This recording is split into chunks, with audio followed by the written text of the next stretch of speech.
Hola, buenas tardes a todos. Sean bienvenidos a este inicio de la unidad curricular número 1 de esta diplomatura superior en investigación educativa desde una perspectiva narrativa. Y si bien ya hemos estado transitando en un curso introductorio, con una conferencia inaugural, y con otro momento en donde empezamos a conocernos un poco más, y hoy iniciaremos, como les decía hace un ratito, esta unidad curricular a cargo del doctor Marcelo Krzyzewski.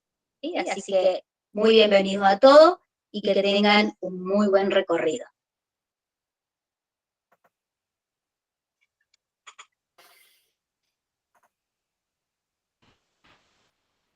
Marcelo, cuando quiera puede tomar la palabra mientras Vanessa habilita la presentación.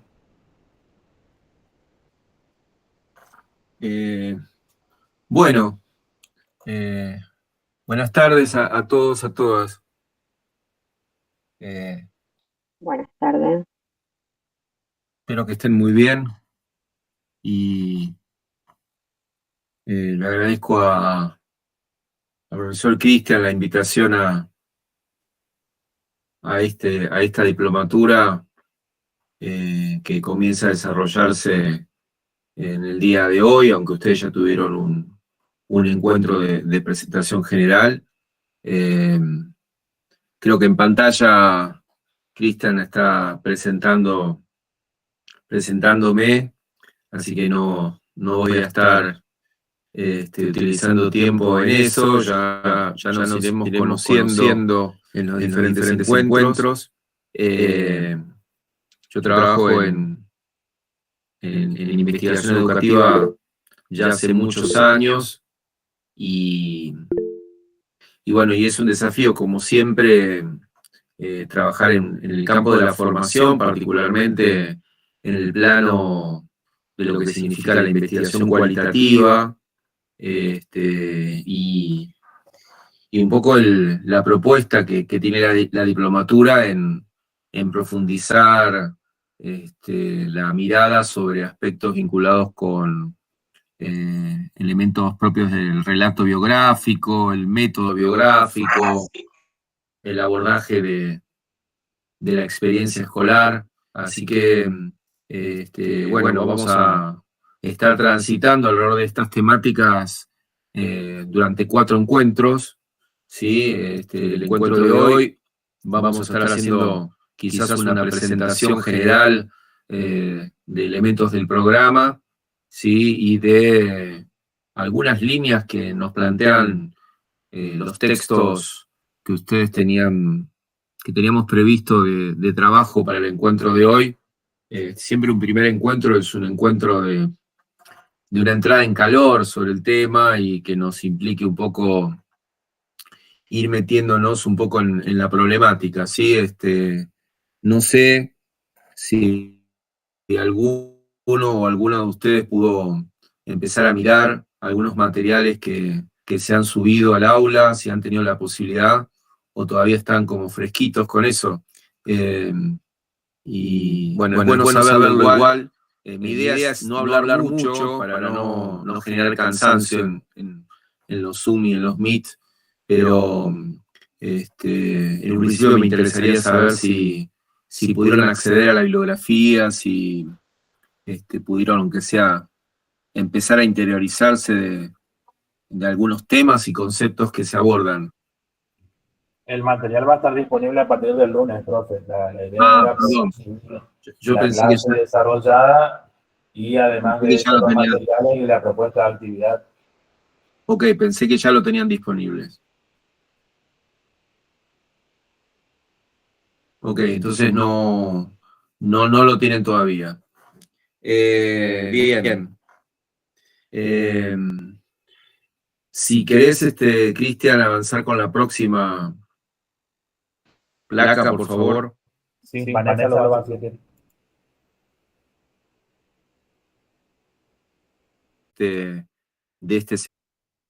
Así que les quiero pedir que alguno tome la palabra. Le vamos a dar a este espacio no más de 10 minutos, pero son 10 minutos muy importantes para darle a este espacio también una posibilidad de intercambio, ¿no?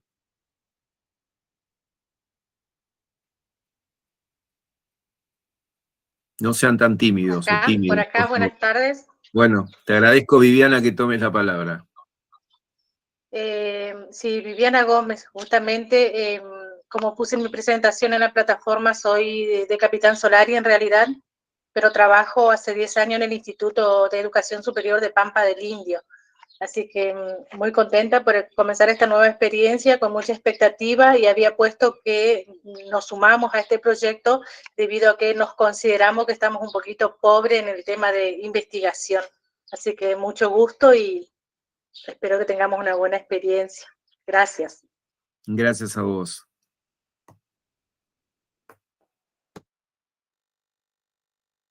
¿Algún otro que se sume a lo que planteó Viviana? ¿Algún comentario, alguna reflexión, alguna presentación personal? Buenas tardes. Buenas tardes. Me presento, soy Leiva Cristina, de la localidad de Las Breñas. Trabajo en el Instituto Miguel Neme. Ya van a ser 10 años. Estoy a cargo temporariamente del Departamento de Investigación. Tengo a cargo varios proyectos. Sin embargo, siempre hice investigación-acción desde esa mirada. Y bueno, y esta diplomatura me cautivó desde la mirada de la narrativa. Me interesa conocer lo metodológico desde la perspectiva biográfica. Me parece que tengo a cargo un proyecto que tiene que ver mucho con esto, así que me va a servir un montón. Igual, de todas maneras, creo que toda capacitación que tenga que ver con investigación abre nuevos panoramas y nuevas miradas a la realidad escolar, a lo que hacemos el día a día, mirar con... Se te cortó el audio.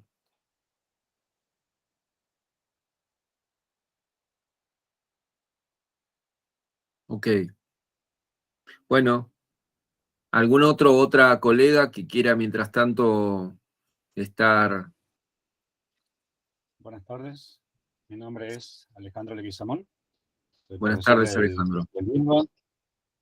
Estoy en el profesorado de química y también dentro de una unidad curricular que tengo es justamente investigación del mundo químico, donde trabajo un poco en la línea de lo que es el enfoque CTS, pero también me gustó mucho esta mirada que tiene, ¿no?, desde las narrativas para poder articular desde ahí y complementar un poco el trabajo que venimos haciendo en campo ahora desde el enfoque ese.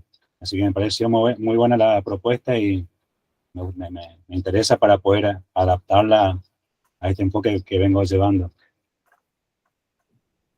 Buenísimo.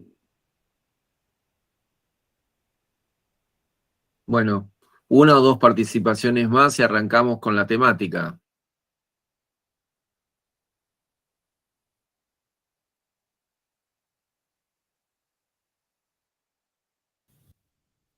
Buenas tardes.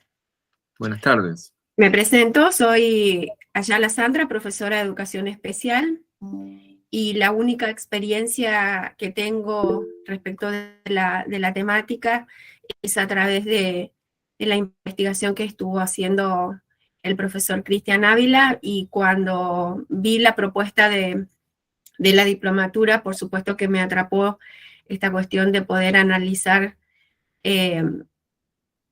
o investigar, mejor dicho, los vínculos, que era sobre el tópico sobre lo que ellos estuvieron trabajando. Así que, bueno, bien fresca, voy a recuperar su término, fresca en la cuestión de la temática que va a ser trabajada. Así que, para mí, todas las expectativas puestas en esta diplomatura. Muchas gracias. Muy bien.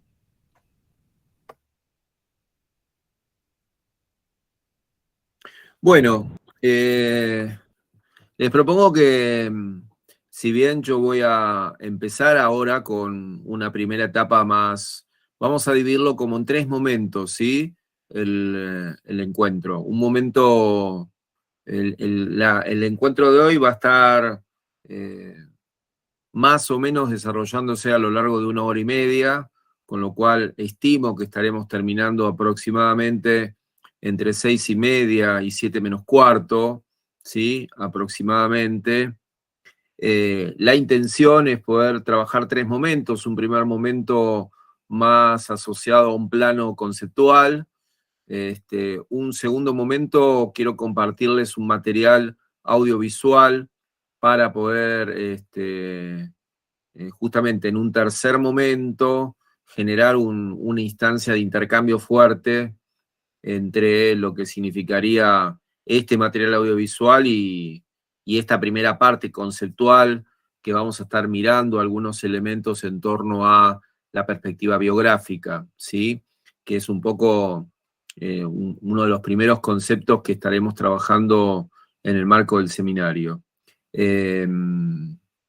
Por supuesto, mi idea es que estemos en un diálogo continuo, ¿sí? En el sentido de levantar mano, consultas, preguntas, elementos que les parezca necesario repreguntar. Bueno, para eso estamos.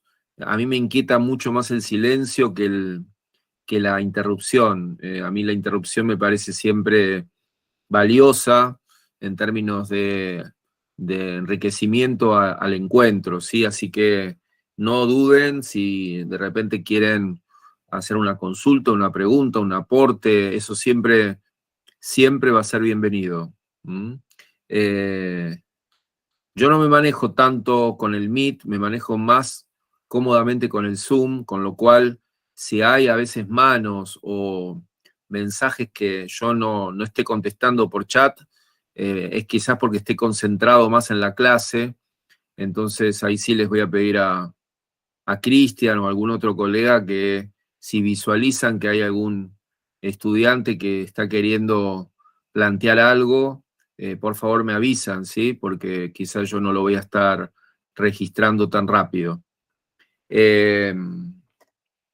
Bien, vamos a la próxima placa. Y nos vamos a meter de lleno a de qué se trata la investigación cualitativa, ¿sí? Porque es la investigación cualitativa la que aborda y analiza la cuestión en torno al método biográfico. Ustedes saben que el campo de la investigación tradicionalmente tuvo 2 grandes paradigmas, ¿sí?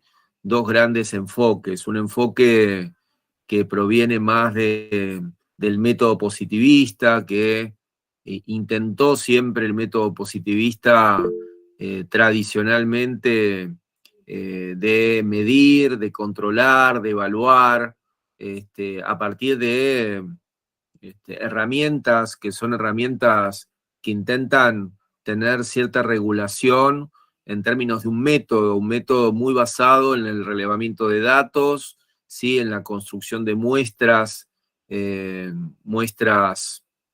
como dice la propia palabra, con representatividad, ¿sí? Y con el sentido de que lo cuantificable sea el valor de verdad, ¿sí? Es decir, cuando uno se encuadra en una investigación cuantitativa, siempre la pregunta es en torno al método de relevamiento de datos a nivel muestral, con la utilización quizás de, por un lado, fuentes secundarias, pero también recursos en términos de instrumentos de indagación, que son tradicionalmente las encuestas, los cuestionarios autoadministrados, porque hay un principio de verdad que está detrás del método cuantitativo que tiene que ver con la objetividad. Por supuesto, en las ciencias sociales, ya en los últimos, por lo menos 40, 50 años, se demuestra que este intento de construir un principio de verdad es un intento relativo, porque todo el campo de las ciencias sociales está nutrido por el plano de la subjetividad. No obstante, en la investigación cuantitativa intenta siempre trabajar con un método orientado a recuperar representatividad en cuanto a los actores, ¿sí? Y instrumentos que abonen en términos de una muestra significativa, ¿sí? Estos dos elementos son resortes propios de la investigación cuantitativa, y quizás muchos de ustedes la han experimentado en sus prácticas o en sus propios proyectos de trabajo. La investigación cualitativa tiene otro registro, ¿sí? Otro registro que se basa, digamos, en ciertas tradiciones, también del pensamiento de la sociología, porque tanto la investigación cuantitativa, derivada de algún modo de una matriz tradicionalmente construida por la filosofía positivista, en el caso de la investigación cualitativa tenemos quizás otras corrientes teóricas derivadas de algún modo de la fenomenología, ¿sí? El interaccionismo simbólico, que intentan decirnos otras cosas en términos de que ese principio de verdad, por un lado, es un principio altamente subjetivo, pero el elemento, podríamos decir, crucial, que surge de las perspectivas fenomenológicas y del interaccionismo simbólico, es la idea de la construcción del relato a partir de lo que dicen los sujetos. Es decir, el principio que regula la lectura de estas teorías es la intersubjetividad, es decir, qué nos dicen los actores en un proceso de comunicación entre los actores y con, entre comillas, el investigador. Es decir, cuál es la voz, cuál es la narrativa. Lo que se plantea desde esta perspectiva es que es en la comunicación intersubjetiva donde uno puede identificar el relato y, por otro lado, la construcción de sentidos, ¿sí?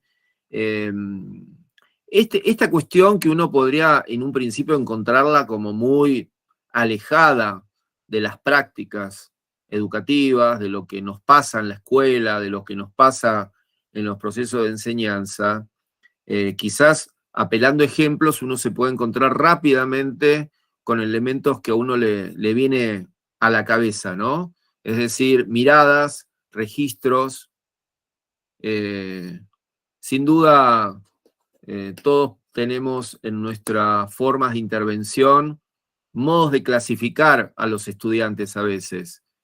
Ustedes pueden pensar a veces lo que les pasa, lo que nos pasa cuando damos clase, clasificamos a los estudiantes entre buenos, malos estudiantes, estudiantes que nos caen simpáticos, estudiantes que no nos caen simpáticos, estudiantes que prevemos que les va a ir bien y estudiantes que prevemos que les va a ir mal.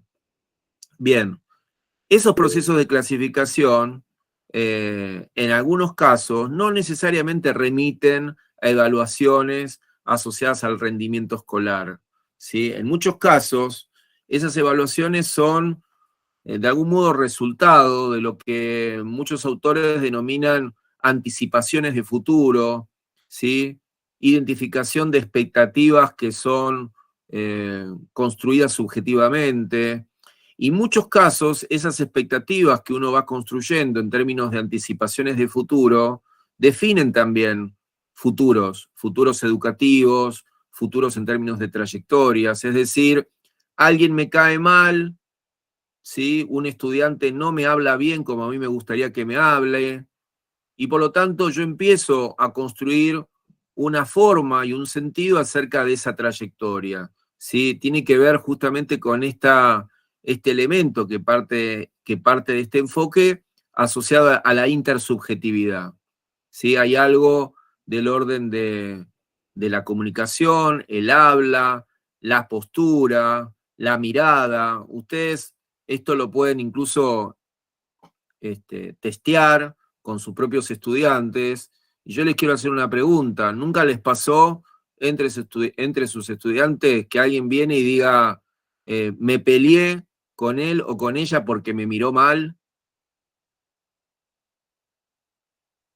El tema de la mirada, ¿sí? Es una cuestión muy, muy relevante, no solamente en los adolescentes, sino también en los adultos, ¿sí? Y tiene que ver con este elemento de la comunicación intersubjetiva. Porque no es la mirada solamente, es lo que es lo que se deriva después de la mirada. ¿Cuáles son los sentidos que nosotros construimos a partir de ciertos mensajes? Sí, puede ser la mirada, una mirada donde uno evalúa que el otro me reconoce, me incluye, me genera afecto, o puede ser una mirada que en realidad lo que me genera son mecanismos de expulsión, son mecanismos de estigmatización, ¿sí? Y por ahí es una mirada que no es ni una cosa ni otra, puede ser una mirada que no tuvo ningún tipo de intencionalidad. De todos modos, nunca hay una intencionalidad tan clara en estos procesos intersubjetivos. Uno cuando da clase, ¿sí? O sea, uno intenta transmitir ciertos conocimientos. Y hay otros elementos que no son controlables en la acción propiamente intersubjetiva. Digo, gestos, forma de decir ciertas cosas. Los que se sientan atrás y que uno ya identifica, el que se sentó atrás quizás es el más vago, o es la más vaga, o es el que no quiere estudiar, y uno empieza ya a jugar, ¿no?, con esos principios de clasificación en términos de las primeras sensaciones que empieza a tener en este proceso de intersubjetividad, ¿sí? En ese sentido, digamos, la investigación cualitativa va a tener un profundo acento puesto en la reconstrucción del sentido que los actores le dan a ciertos procesos, a ciertas prácticas, a su propia experiencia vital, ¿sí? Y tiene un fuerte, como dice dos autores que son muy importantes dentro de la investigación cualitativa, Denzin y Lincoln, una perspectiva interpretativa. No es que los datos hablan por sí mismos. Cuando uno dice los datos hablan por sí mismos, a veces es más propio de una mirada cuantitativa, ¿sí? Lula sacó el 51% y Bolsonaro el 49%. Bueno, uno ahí podría decir los datos hablan por sí mismos, ¿sí? Porque son datos, son expresiones de un relevamiento en función de un conteo, de un balotaje, ¿sí? Y esto nos pasa permanentemente, este tipo de lecturas que son numéricas, que son cuantitativas, que supuestamente son objetivas y neutrales. Por lo contrario, la perspectiva cualitativa nos trae una perspectiva fuertemente subjetiva, interpretativa, como ustedes lo tienen acá en esta placa. Es decir, uno reconstruye un sentido a partir del relato. Y ese es el valor justamente del método biográfico y el gran desafío por parte de los investigadores. ¿Cómo hacemos para reconstruir un sentido sin estar necesariamente diciendo lo que el otro dice? ¿Me siguen o están complicados? ¿Cómo vamos? Sean sinceros. Sí, lo seguimos. Sean sinceros muy bien. Y sinceras. Muy bien. Favor. Ok. Sí, todo bien, doctor. Excelente. Bien. Si hay algo que no se entiende o que les gustaría que lo vuelva a decir de otro modo, por favor, no duden en hacerlo. Una pregunta me queda. Por favor, las que quieras. Sí, ¿se puede construir un resultado de una investigación que tienda a dar una comunicación objetiva de la acción realizada? ¿O siempre será una cuestión de interpretación y un tanto dudosa en tanto a lo que se dice? Porque sí, de lo que... Sí. A ver. No, dale, terminá de preguntarme. Sí, no, porque me surge la duda, porque si miramos un dato y después lo interpretamos, y eso que interpretamos no es lo que el dato dice, ¿de qué manera puedo asegurarme yo que haciendo una investigación de este tipo, lo que comunique no va a tener el mismo efecto? y en definitiva no estaremos contribuyendo mucho a por lo menos a comunicar el resultado objetivo de una verdad o lo que fuera. No sé qué pretendemos cuando investigamos desde Sí, lo que esta pasa metodología. que te puedo tutear, ¿no? Sí, por favor. Ok, no, porque como no estoy viendo quién es y tampoco sé... Sí, ya me pongo en cámara, sí. Sí. Así de feo como está ahí. Ok, no, así podemos dialogar. Hola René, Sí, ¿cómo sí. estás? Hola, ¿qué tal? ¿Cómo anda, Marcelo? Estás trayendo un problema al encuentro, ¿sí? Que es, porque vos estás haciendo una pregunta con una matriz positivista. Porque vos decís, yo quiero construir un principio de verdad. Y el principio de verdad no existe. Sí, o sea, en realidad esa es la duda. O sea, La ¿qué investigación comunicamos? cualitativa... ¿Verdades o interpretaciones? La investigación cualitativa parte del principio que no hay un principio de verdad ecuánime. Está en el rol del investigador, el rol de la interpretación del discurso, ¿sí? O sea, René, hagamos un pequeño juego. Yo te tomo una entrevista a vos, ¿sí? Sí. Y te pregunto acerca de lo que pensás acerca de la escuela. Bien. ¿Sí? Y resulta que le hago la misma entrevista a Mónica María, que la veo acá en pantalla y la veo que está sumamente atenta, así que Es la María. vamos a utilizar como ejemplo. Y también le hago Hola, una profe. tercera... ¿Qué tal? ¿Cómo estás? Y le hago una tercera entrevista a Cristian, ¿sí? Entonces a mí me gustaría hacer una entrevista sobre lo que ustedes piensan acerca de la escuela. Es decir, yo quiero reconstruir sus relatos acerca de cómo visualizan el mundo escolar. ¿Sí? Y resulta que esa entrevista tiene 4 o 5 preguntas. Pensemos, ¿qué crees que la escuela, qué problemas hoy tiene la escuela? ¿Qué estrategias de la política pública te parecería importante poner en juego para generar ciertos cambios? ¿Qué experiencia vos tuviste en la vida escolar que te haya resultado significativa? Hagamos de cuenta que son esas 3 preguntas, no más.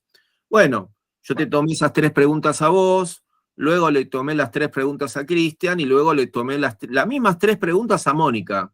¿Sí? En eso tenemos un ordenamiento de los modos de intervención, que es un ordenamiento, podríamos decir, rígido, porque ahí yo no modifico el procedimiento, no es que hago lo que me gusta, lo que quiero, yo genero un instrumento que tiene esas 3 preguntas, para ustedes 3. Resulta que yo como director del proyecto tengo después que hacer un informe, ¿ok? De este trabajo.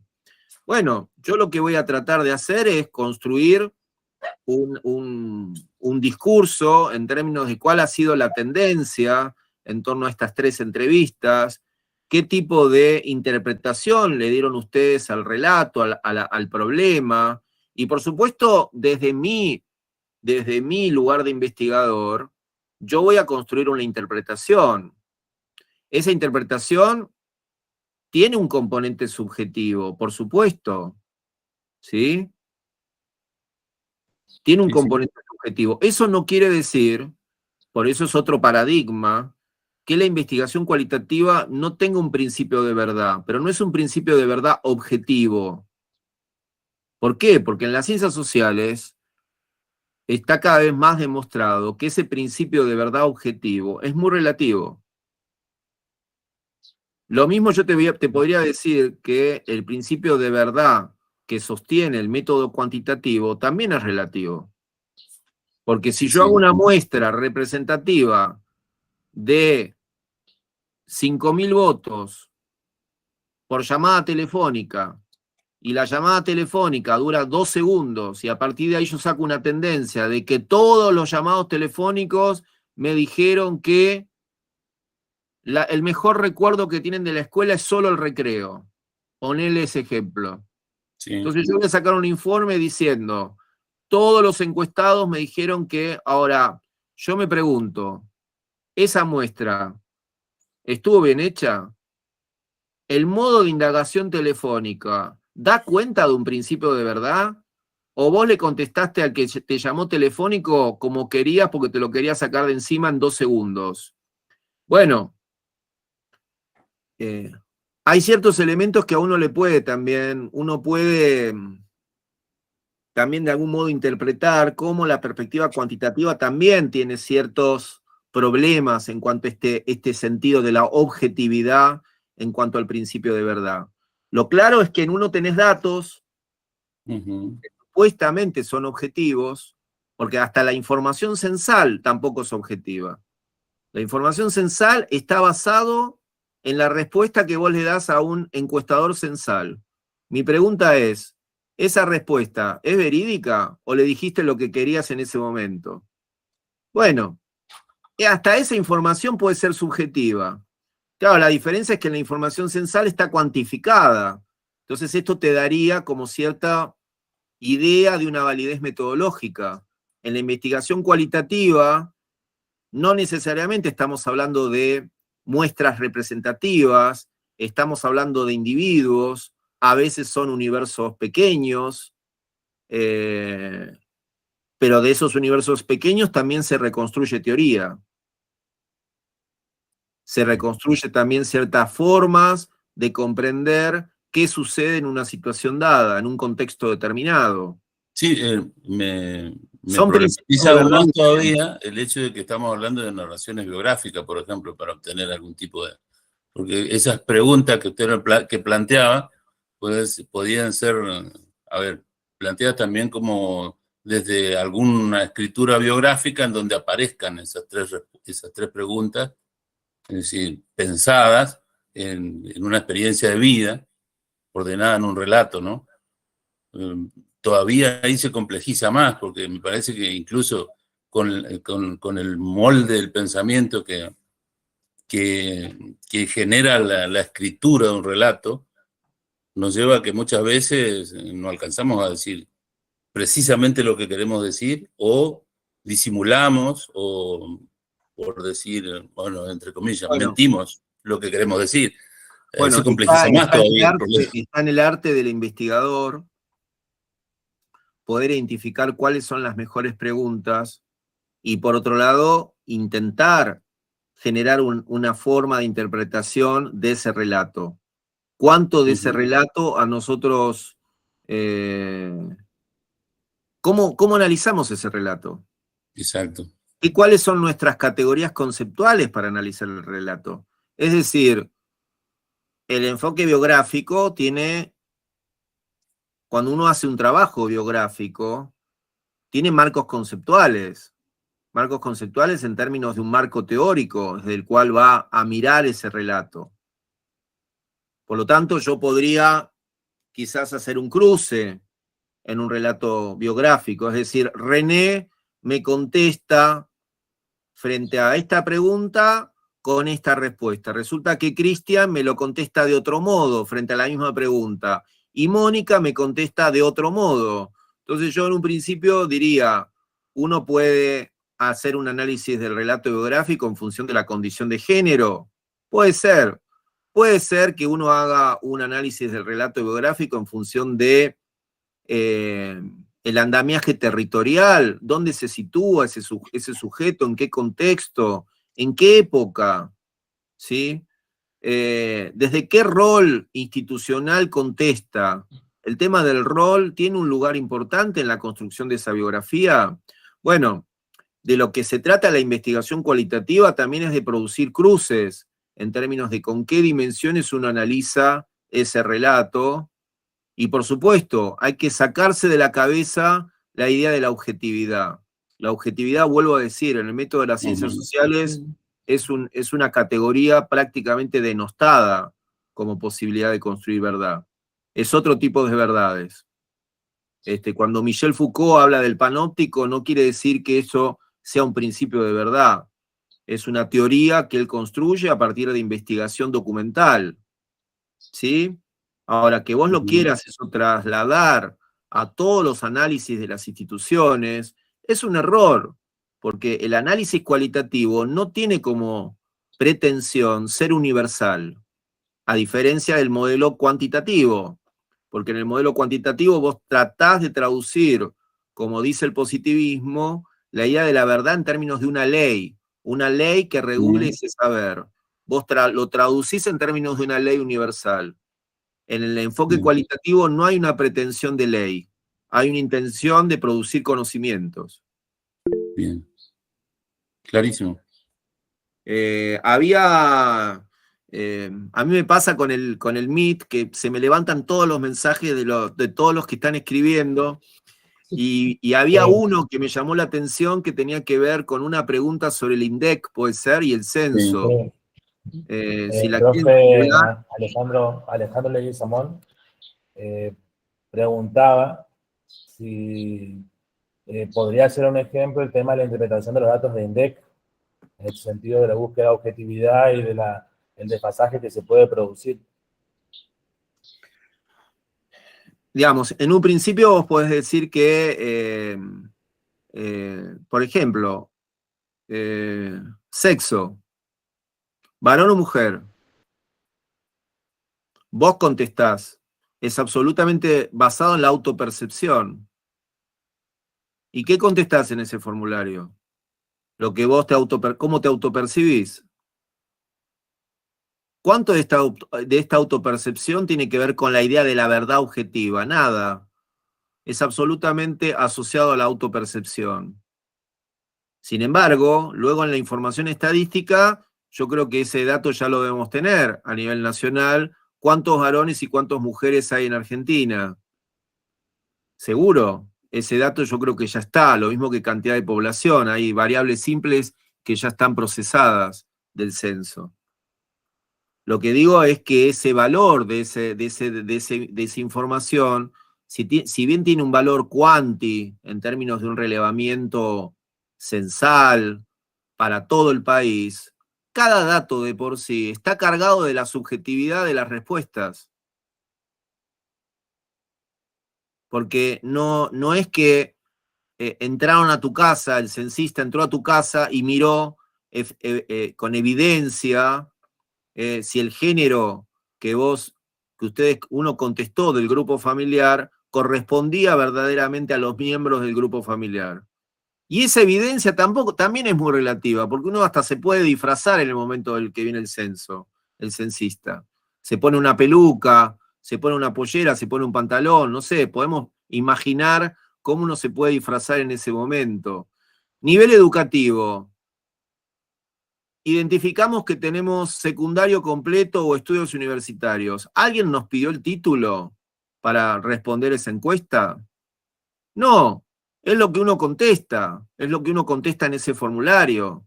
Con eso no quiero decir que todo es una mentira. No quiero que ustedes de acá se vayan con la sensación de que estamos en demasiados problemas. Lo que quiero decir con esto es que todo trabajo de investigación tiene un gran desliz en el campo de la subjetividad, aunque lo titulemos bajo un paradigma cuantitativo. ¿Me siguen? No quiero decir síganme porque me van a encontrarlo, lo van a vincular con otro personaje. Nos vamos a la estratosfera, todo. Sí, doctor, muy claro, gracias. Ok. Entonces, para avanzar un poquito nada más, vamos avanzando por pasitos, ¿sí? Que es la mejor forma de avanzar. Como diría un profeta que todavía por suerte vive, Mostaza Merlo, vamos paso a paso.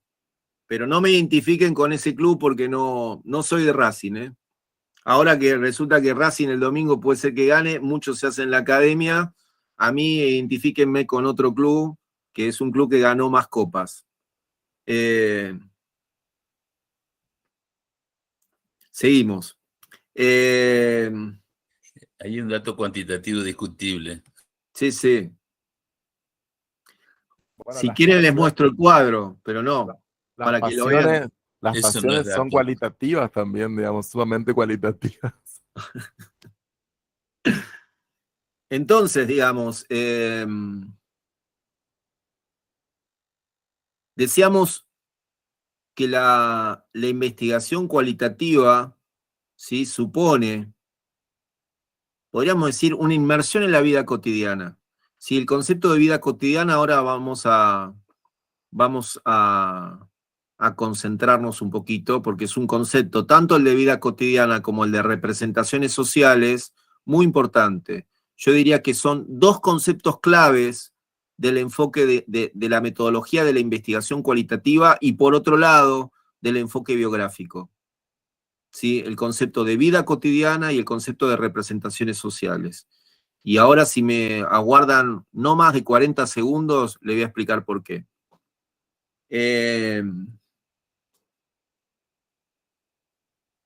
Pero fíjense el primer párrafo que hay en la placa, ¿no?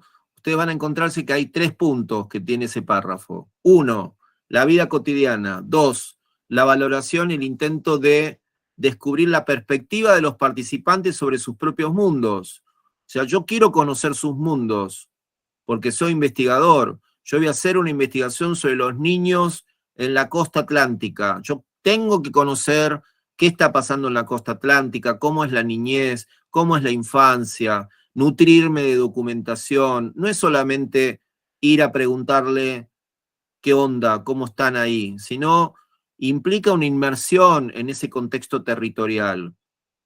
En muchos casos, cuando la investigación cualitativa tiene un andamiaje etnográfico y antropológico, implica lo que en la investigación se habla de la observación participante, del hecho de trasladarse a ese territorio y convivir con ese actor. En otros casos, ese tipo de necesidad de conocer el contexto territorial se nutre de información documental, ¿sí? De información que uno va compilando de ese contexto en el que los actores construyen sus experiencias. Y finalmente hay un punto C, que es el lugar del investigador en ese proceso interactivo con esa realidad. ¿Sí? La investigación cualitativa requiere de un compromiso del investigador con ese objeto, que es un compromiso, podríamos decir, más complejo.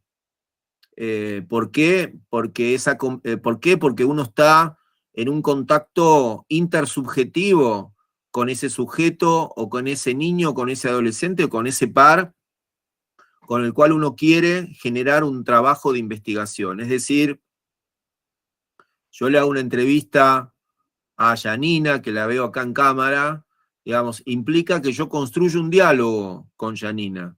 Implica que se pone en juego la intersubjetividad.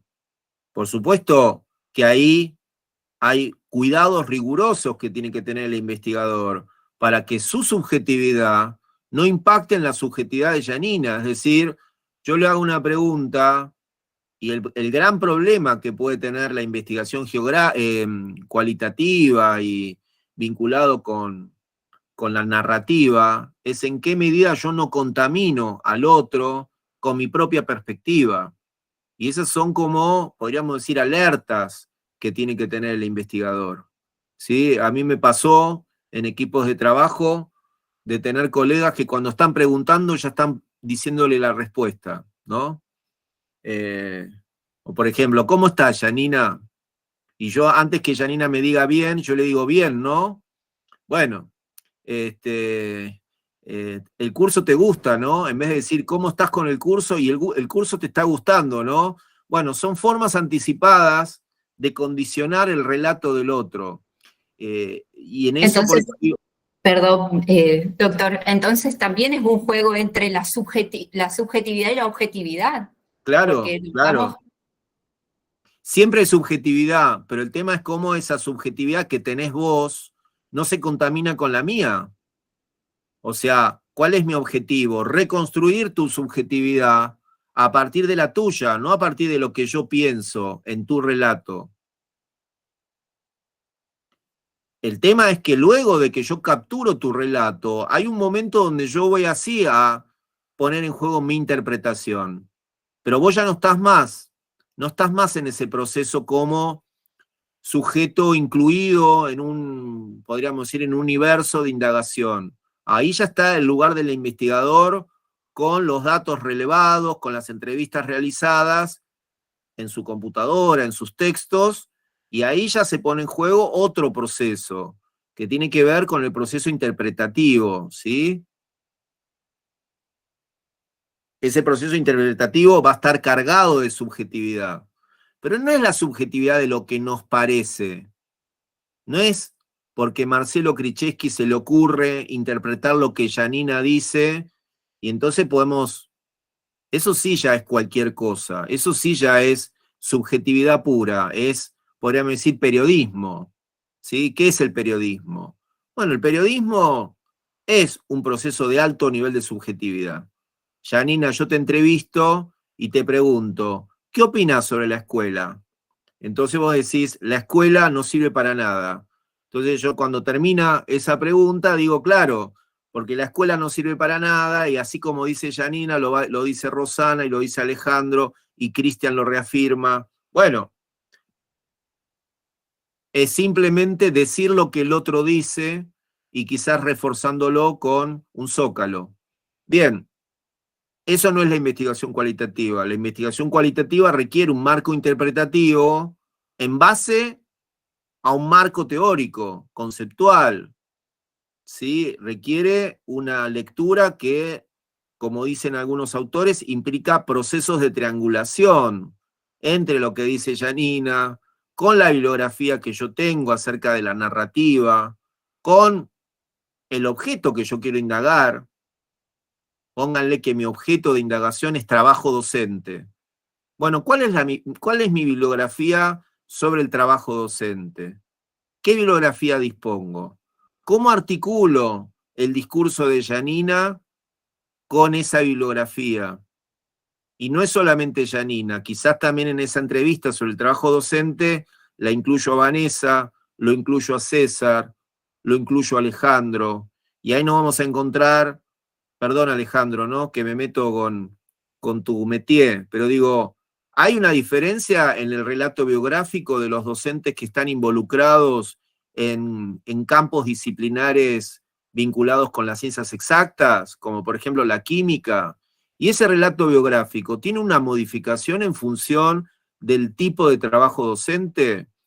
Fíjense, yo me estoy como haciendo preguntas en voz alta, ¿sí? Que ya son cruces de información, y no son los relatos sueltos. Yo estoy cruzando posiciones sociales, ámbitos de intervención, en algunos casos, como hablamos en el ejemplo anterior, condición de género, porque no es lo mismo Janina que Alejandro, hay un tema de cambios de género.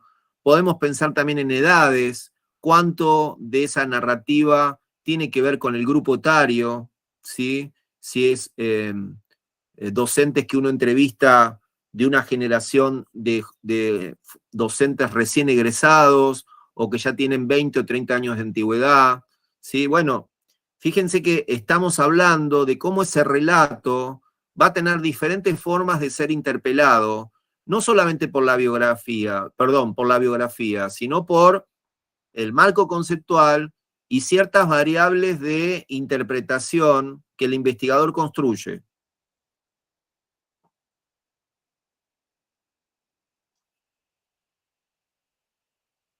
Bien.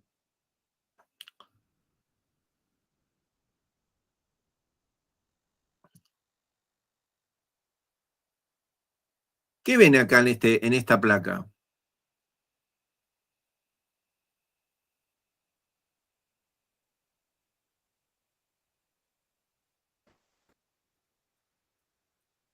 Diferentes rostros de Diferentes rostros. personas. Sí. De edades también, diferentes Ok. edades. ¿Y qué más? Bueno, la imagen de la persona con las manos atadas ahí. Esa es la que- Con ¿De dónde crees que es esa persona? Puede ser metafórica o puede ser...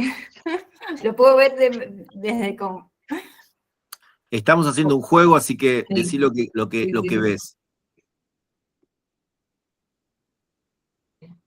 ¿Qué ven?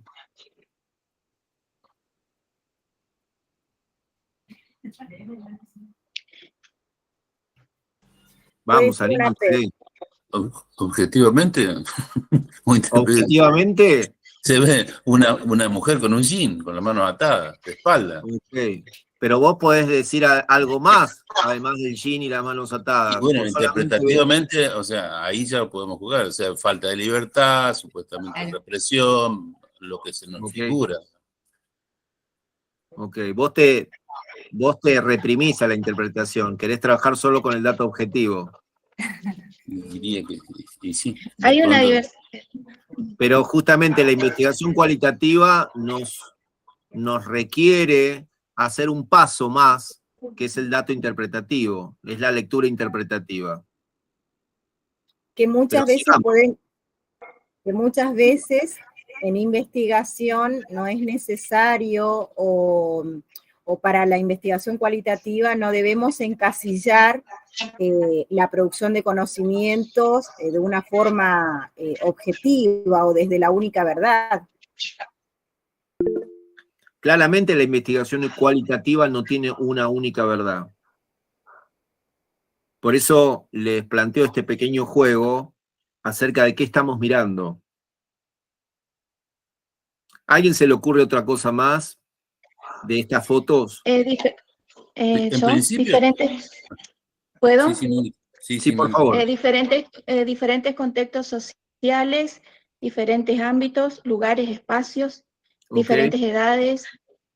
Sí, eso.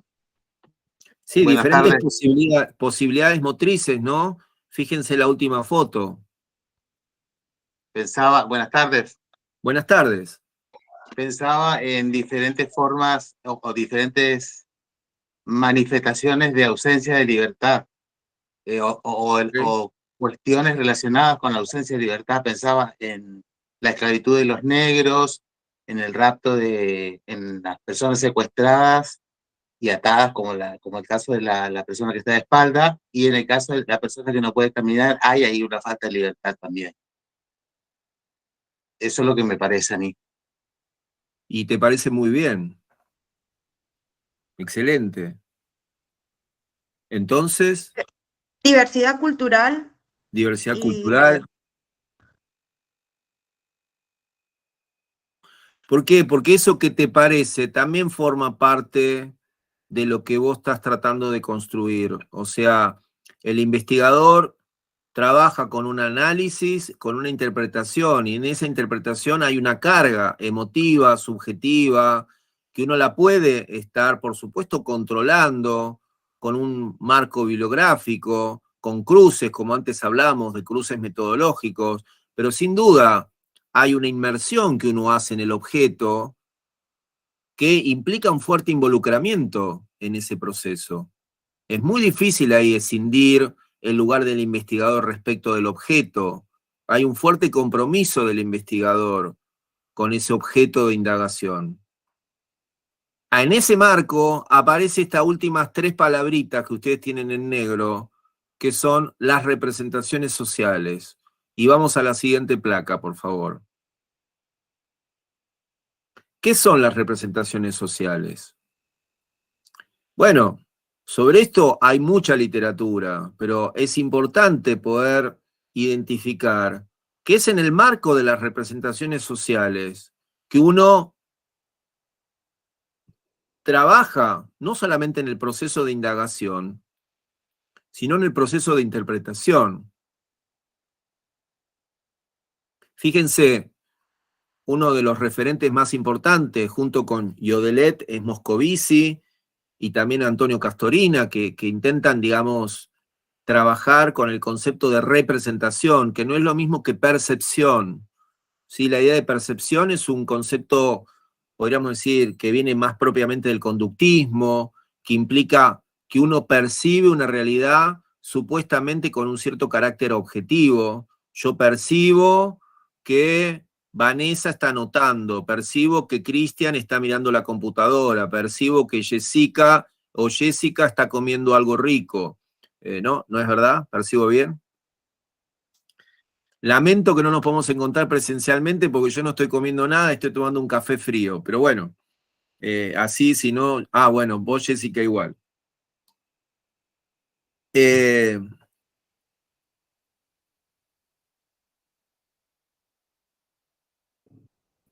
Pero entonces, ¿qué son las representaciones? sino esa percepción objetiva de la realidad. Moscovici dice que son una modalidad particular de conocimiento, una manera particular de comprender y comunicar. Alguno de ustedes dijo, yo ahí veo opresión, veo falta de libertad. ¿Y de dónde lo sacan eso? De la foto no sale. Sale de las representaciones sociales que uno tiene acerca de un objeto. ¿Sí? Como antes hablábamos de las miradas. Un chico se pelea con otro porque uno lo miró mal. Bueno, puede ser que esa misma mirada en otro niño o en otro adolescente no genere nada, no desencadene nada. Sin embargo, en ese sujeto se generó una situación de menosprecio, de violencia, de conflicto, y disparó una pelea. En otro contexto, esa propia mirada por ahí no generaba nada, era solamente una mirada. ¿Qué es lo que definió ese cambio de conductas? Las representaciones sociales. O sea, ¿con qué representaciones sociales uno está mirando lo que mira? Lo que un autor muy importante que ayuda a comprender este problema, que ustedes lo van a tener en la lectura, en una lectura optativa para el próximo encuentro, Pierre Bourdieu, un texto que ustedes les recomendaría en la medida que puedan y quieran leer el texto La ilusión biográfica. Pierre Bourdieu nos va a hablar de un concepto muy importante que es el concepto de hábitus. ¿Sí? No sé si ustedes lo escucharon nombrar. Bueno, Mónica me dice que sí, lo cual ya me alegro que haya uno que lo conoce. Cristian dice lo mismo, Jessica también, Silvia también, Janina también, o sea que a Bourdieu lo leyeron unos cuantos. ¿Qué es el hábitus? Bueno, el hábitus en realidad es una expresión más en profundidad de esto que estamos hablando, ¿sí? Porque en el hábitus se constituyen representaciones, disposiciones y también prácticas, ¿sí? Prácticas con la cual todo sujeto interviene frente al mundo.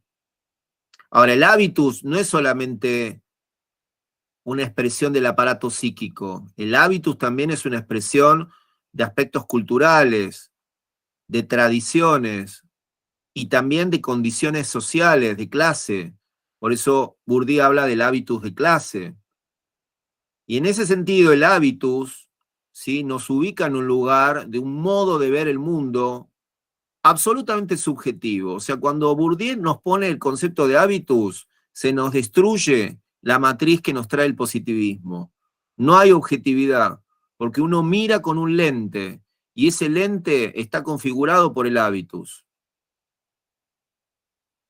El problema que nos trae Bourdieu para los pedagogos es identificar el triste rol que tenemos como docentes, que es la legitimación del hábitus a partir del trabajo pedagógico. Con lo cual, Bourdieu nos mete en un problema sin salida.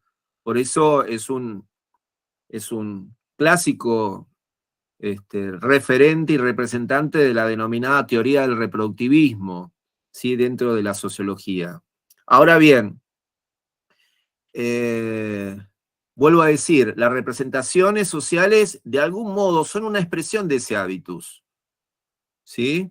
Se juegan, por eso no son percepciones, son representaciones, ¿sí? Y se configuran en nuestra historia, en ese delicado equilibrio entre la posición social, ¿sí?, y nuestra subjetividad, la posición en términos de estructura. Cuando digo la posición en términos de estructura es, llevémoslo a una escuela. Janina tiene la posición de docente, Mónica, juguemos con Mónica, es preceptora, Alejandro es director, Vanessa es estudiante, Jessica es otra estudiante, César es el padre de un alumno, Cristian es el padre de otro. Cada uno tiene una posición distinta en esa institución. Construyen un hábito diferente, también en función de su posición. Por supuesto hay elementos comunes de ese hábitus. ¿Y eso común qué es?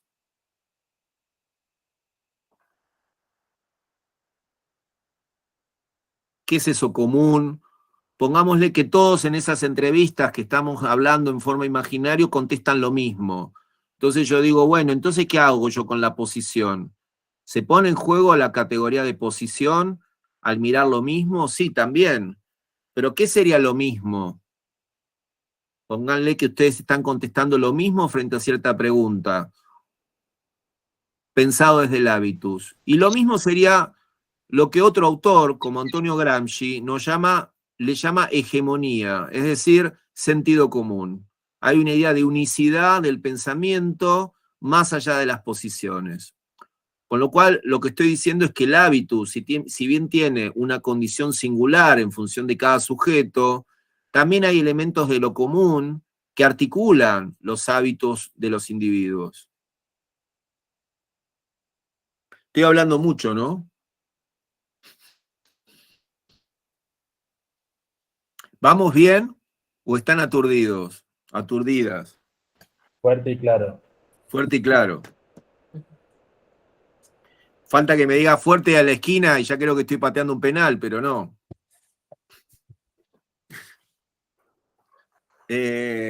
Por sentido común vamos a decir que es futbolero, pero a mí me perdió la foto, me perdieron la foto y el sentido común. ¿La foto? ¿Vos querés No ver le la encontré foto? el sentido común porque me parecían muy dispersas las imágenes, la suma de rostros. Me parecía muy aislada como para construir un sentido. Esa fue mi imposibilidad, digamos. ¿Cuál foto? ¿La anterior? Sí, la anterior y ahora aparece una sola, digamos. Y después el esquema de la intersubjetividad, supongo yo, o algún inicio de lo que sería el habla, que aparece ahí el icono ese. Sí, tiene que ver más con las representaciones sociales el icono anterior. Pero vos no te jugaste con las otras fotos anteriores, ¿eh?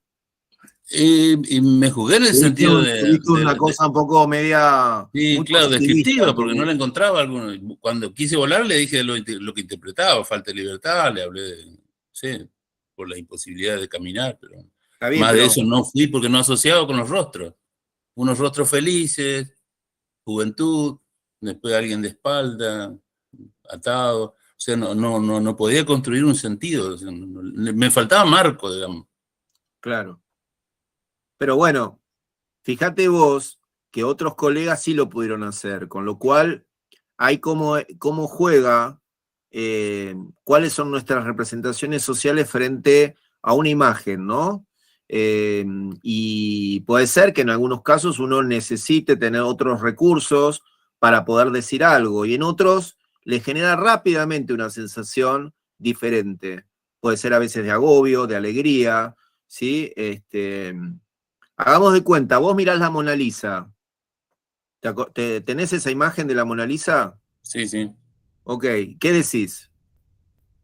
Sí, bueno, lo que voy a decir tiene que ver con la construcción que he tenido sobre lo que han dicho de la Mona Lisa, que era la Por mujer eso, de pero alguien solo- que no se sabe de qué se ríe, que no se sabe si se ríe o está seria. O sea, cuestiones que tienen que ver Por con eso. una pintura de época. Por Que eso, pero tampoco le encontré un ideal de belleza, no le encontré nunca, eso sí ya es interpretación mía, no le encontré un... Bueno, yo no le encontré nada, nunca nada a la Mona Lisa. Sí, claro.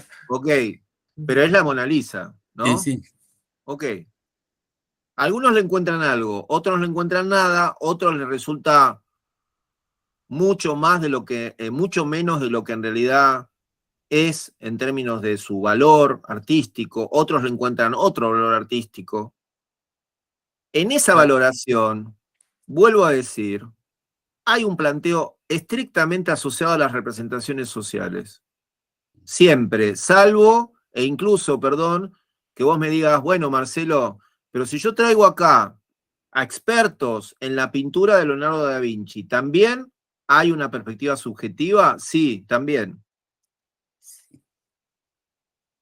Tal cual, sí. Entonces, vuelvo al tema de las representaciones sociales. Las representaciones sociales es como la nafta del investigador, es como el resorte con el que trabajamos. ¿Sí? Uno mira, interpreta, con el riesgo que tiene la representación social, como dice el colega, pero es un riesgo que necesitamos controlarlo metodológicamente, de que esa representación social no nos desvíe el foco de nuestro análisis. pero sin duda lo tenemos que tener en cuenta como un punto de partida, siempre. Porque fíjense el último párrafo que dice esta placa: el sentido de la acción se reconstruye a través de un proceso inductivo de interpretación.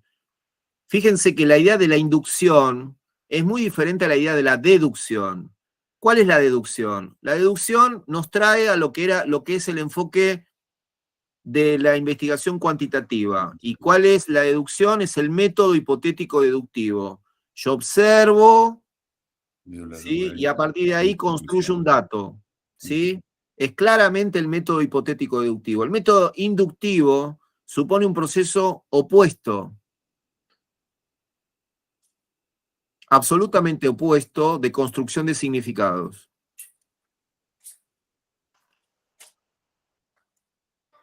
Y por supuesto que en esa construcción de significados implica, fíjense este tema de las teorías implícitas,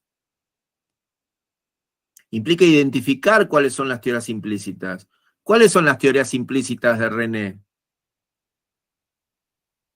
Yo no las conozco, pero si yo investigo la biografía de René, posiblemente tendría que tener como investigador poder identificar cuáles son las teorías implícitas acerca, por ejemplo, de la escuela. No porque sean teorías formuladas sistemáticamente, sino porque es el investigador que reconstruye esas teorías implícitas. Por supuesto que en la investigación cualitativa hay algo del orden del arte en algún punto, ¿sí? O sea, ese es un tema interesante de poder pensar. Si no viene todo dado, es un juego muy delicado de análisis, interpretación, utilización de marcos bibliográficos, triangulaciones, porque yo puedo justamente trabajar con la biografía de ese sujeto, pero a la vez articularlo con otros instrumentos, que sean observaciones, que sean registros de esa historia de vida, que sean fotos, que sean imágenes.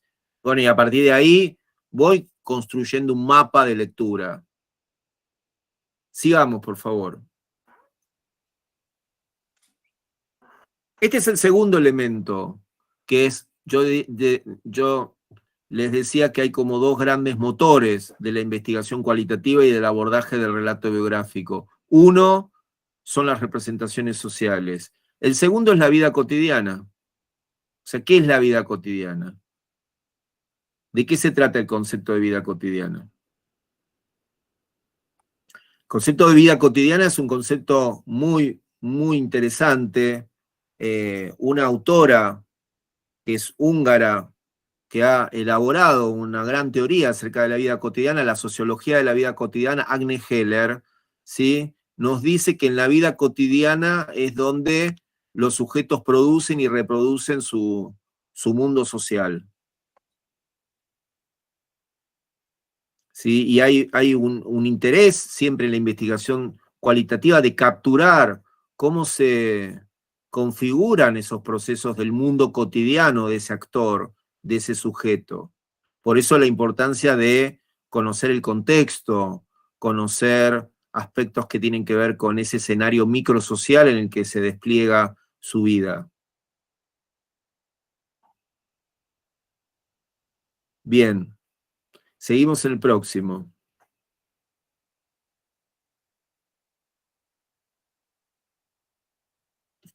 Ustedes saben que hay siempre, cuando uno analiza el mundo escolar, hay como teorías que son interpretativas de la vida escolar. En algunos casos son perspectivas que provienen del funcionalismo, en términos de mirar esa escuela en términos de roles, de funciones, ¿sí? Otras que vienen más de la perspectiva weberiana, en términos de mirar el lugar de la autoridad, el lugar del estatus, el lugar de la posición de los actores. Hay otras perspectivas que son más Foucaultianas, asociadas al poder, a la dominación. La perspectiva de la vida cotidiana intenta combinar estas categorías en el marco, podríamos decir, microscópico de la vida escolar. Pero también lo que intenta reponer es la historia, ¿sí? Cómo la historia de esa institución, y esto lo podemos trasladar al marco biográfico, es la historia nuestra, la historia diacrónica, cómo hay un elemento histórico que articula nuestra biografía, ¿sí? Y en esa historia, lo que nos dice Agne Heller, y también lo dicen dos autoras argentinas que han tenido un fuerte desarrollo en el marco interpretativo sobre la vida cotidiana, como Elsie Rowell y Justa Espeleta, lo que van a decir es que en la vida cotidiana se producen tantos procesos de reproducción como de transformación, ¿sí? Y hay procesos incluso que escapan, ¿sí? las regulaciones propias del Estado, y se generan otro tipo de dinámicas que van más allá de las regulaciones políticas. Yo entiendo de que el concepto de vida cotidiana es muy útil para pensar justamente este elemento biográfico, ¿no? Cómo en esa biografía, al abordarlo en la escala de lo cotidiano, tiene como dinámicas muy, muy útiles de capturar. Seguimos.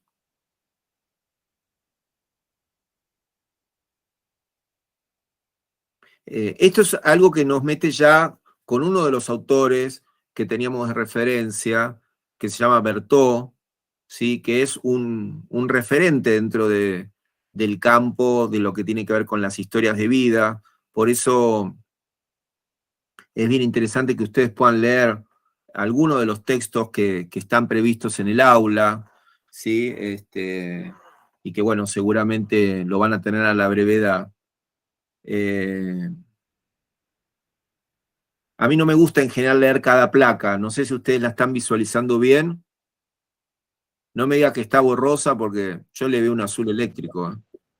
Se ve bien. Okay. Ellos tienen, profe, la copia del Power que usted está presentando. Okay. Tienen también la copia a disposición. Y se va a subir al aula. Perfecto. Digamos, en la historia de vida, ¿sí? Uno puede encontrar, bueno, cómo uno recupera en esa historia de vida la narrativa del sujeto, ¿sí? Fíjense, la historia de vida es el estudio de un individuo o una familia y de su experiencia de largo plazo, contada a un investigador y surgida del trabajo con documentos y otros registros vitales. Uno puede, a partir de una historia de vida, encontrar puntos de ruptura, puntos de cambio, ¿sí? Hay muchos autores frente a los cambios que los conceptualizan con la idea de accidente vital, ¿sí? El concepto de accidente vital es bien interesante. Yo hasta los 10 años viví en Buenos Aires, pero a los 12 me fui a vivir a Corrientes. A los 14 mis padres se separaron, yo vivía en una casa y luego me fui a vivir en un departamento solo con mi mamá. Mi mamá perdió el trabajo y yo tuve que ponerme a trabajar. Bueno, uno puede encontrar en ese relato biográfico que estoy inventando, ¿sí? Hitos, acontecimientos, accidentes vitales. La pregunta es si esos accidentes vitales no modifican elementos de su biografía, no generan rupturas, no generan lo que muchos autores hablan de las transiciones, cómo puede haber transiciones traumáticas en ese desarrollo.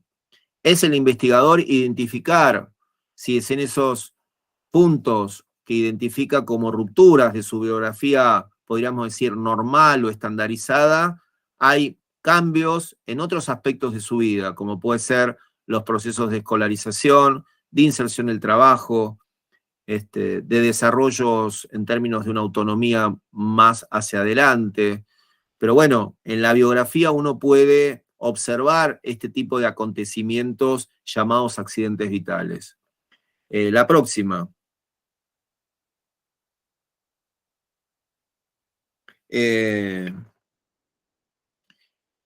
Esto es algo que plantea Berthaud en el texto que ustedes tienen, ¿sí? Donde uno puede identificar que en la perspectiva biográfica, como un enfoque que tiene la investigación cualitativa, yo antes enuncié, digamos, el lugar que tiene el interaccionismo. ¿Sí? El interaccionismo tiene un lugar importante en el sentido de que uno construye un relato biográfico a partir de esa interacción que implica una reconstrucción de sentidos. Pero también lo que nos va a alertar Berthaud es la necesidad del cruce entre lo estructural y lo subjetivo. ¿Por qué? Porque es un riesgo para el investigador trabajar solamente en el plano del discurso, solamente en el plano de la narrativa. ¿Qué querría decir lo estructural? Bueno, lo estructural tiene que ver con la próxima, por favor, placa, que es el concepto de trayectoria. Yo acá traigo el concepto de trayectoria que para aquellos que les interese les pido que lean el texto La ilusión biográfica de Bourdieu, porque justamente Bourdieu, en vez de hablar de biografía, va a poner en juego el concepto de trayectoria. Y el concepto de trayectoria, a mi gusto, es un concepto más potente que el de biografía. ¿Por qué? Porque en el concepto de trayectoria justamente se ponen en juego posiciones y subjetividad. Porque se pone en juego la idea del espacio social, la idea de que hay un espacio en el cual el sujeto configura su biografía y hay una posición en términos de estructura, de cierto determinismo que le da su posición social. Cuando hablamos de posición social, remite a condiciones de vida, pero también el rol, el lugar, el estatus que tiene en su territorio, en su cierto lugar en el que despliega su experiencia. Nunca, diría Berthaud, esa reconstrucción de la biografía es una reconstrucción, podríamos decir, acabada, cuando no hay un cruce entre posición y subjetividad.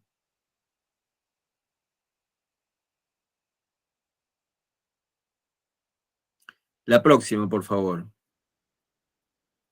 Antes de meternos en esto, yo les voy a proponer, vamos a ver si llegamos, porque a mí las clases a veces me quedan cortas. Ya ustedes deben darse cuenta por qué. Hablo más de lo que corresponde, pero voy a prender una luz porque no veo nada. Yo le voy a pedir a Cristian, quien tiene el audio, un material que es un audiovisual, poder compartirlo. Es un audiovisual relativamente corto, pero no tan corto. Vamos a ver cómo nos va con el tiempo. La idea... ¿Cómo? No, a Vanessa le decía que me habilite para poder compartir. Ok. Son escenas educativas. Entonces yo lo que les voy a pedir es lo siguiente. Vamos a ver un material que son escenas educativas, y yo lo que les voy a pedir a algunos voluntarios, que por favor me ayuden, a tratar de comprender de qué se trata la biografía de estos personajes, cómo las podríamos interpretar. Vamos a hacer un pequeño ejercicio de investigación, pero yo les pido que yo no lo quiero hacer yo, quiero que lo hagan ustedes. Y ese pequeño ejercicio de investigación es hacerlo en base a las primeras placas que vimos, ¿sí? O sea, cómo se configura ese relato biográfico, qué características asumen, cómo podríamos poner en juego el concepto de posición social y subjetividad, qué interpretación le damos